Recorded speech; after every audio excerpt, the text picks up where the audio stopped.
এনজেপিতে নামার পরই আমাদের গাড়ি এসে গেছিলো, আমাদের ড্রাইভার দাদা নিয়ে চলে এলো এক জায়গায় খাওয়ানোর জন্য। সকালের ব্রেকফাস্ট ছিল আলু পরোটা আর ঘুগনি, আর এটা কি ভাজা বলতে পারছি। আর এদিকে যার যেখানে চোখ পড়ে আর কি, দেখো।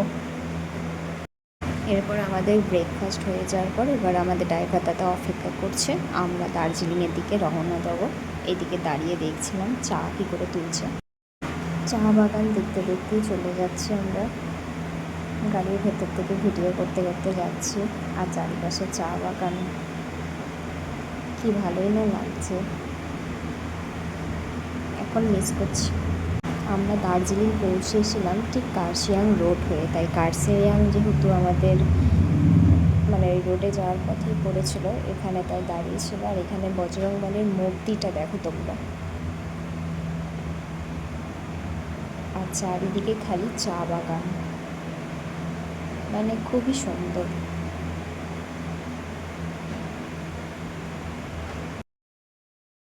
এরপর আমরা অবশেষে চলে এলাম, হোটেল আমাদের রুমগুলো দিয়ে দিয়েছে, তাই দেখছিলাম রুমটা চারিদিকে ঘুরে। আর এইদিকে আমাদের অয়ন খালি হাই হাই করছে, হাই গাইজ করছে। এত খিদে পেয়েছে কি বলবো তখন। এখানে বিশাল ঠান্ডা, প্রচণ্ড, যতটা মানে ভেবেছিলাম তার তুলনায় অনেক অনেক দ্বিগুণ বেশি। রীতিমতো ভিডিও করতে গিয়ে হাত কাঁপছে, মানে সাইন করতে গেলেও একটা হাত কাঁপছে, খাবো কি সেটাও হাত কাঁপছে। তোমরা দার্জিলিং গেলে অন্তত অনেক জিনিসপত্র নিয়ে আসো, প্রচণ্ড ঠান্ডা। আমরা বিচ্ছিরি ভুল করেছি সত্যি। আমাদের দিনের খাবারের মেনু ছিল এইগুলো, আর এখানে আর একটা এখনও মিসিং আছে, মাছটা। বাট ওদের খাওয়া দাওয়া সত্যিই খুব সুন্দর, তাই এত খিদে পেয়েছে আমরা আগে খেয়ে নিই, তারপর দেখা যাচ্ছে। পাহাড়ে এসেছি ঘুরতে, আর এইদিকে রোদ যদি না ওঠে ভালো লাগে, কারণ দিনের বেলা খাওয়ার পরে মানে বিকেলবেলা একটুখানি বেরোবো, আর দেখছি মেঘে পুরো ভরে গেছে, হালকা হালকা বৃষ্টিও হচ্ছে।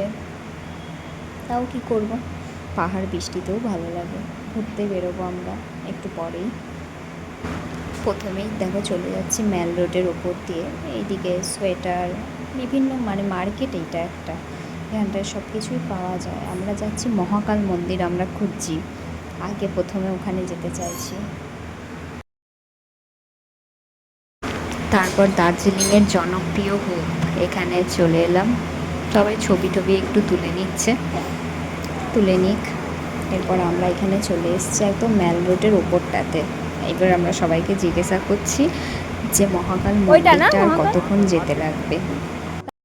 এই যে অবশেষে আমরা দেখতে পেয়ে গেছি, অনেক সিঁড়ি দিয়ে আমাদের উঠে যেতে হবে, চলো যাওয়া যাক। অসাধারণ লাগছে, উঠছি, যত উঠছি তত ভালো লাগছে। তোমরা দেখো চারিপাশটা,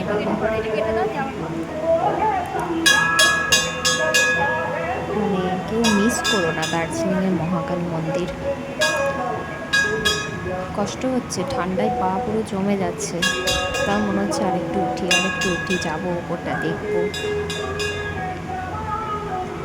এখানে এই ব্লগটা শেষ করলাম, কারণ এটাই আমার লাস্ট ভিডিও তোলা ছিল। এরপর সন্ধেবেলার আমার আর কিছু ভিডিও তোলা ছিল না, আবার কালকে সকালের ভিডিও আসবে।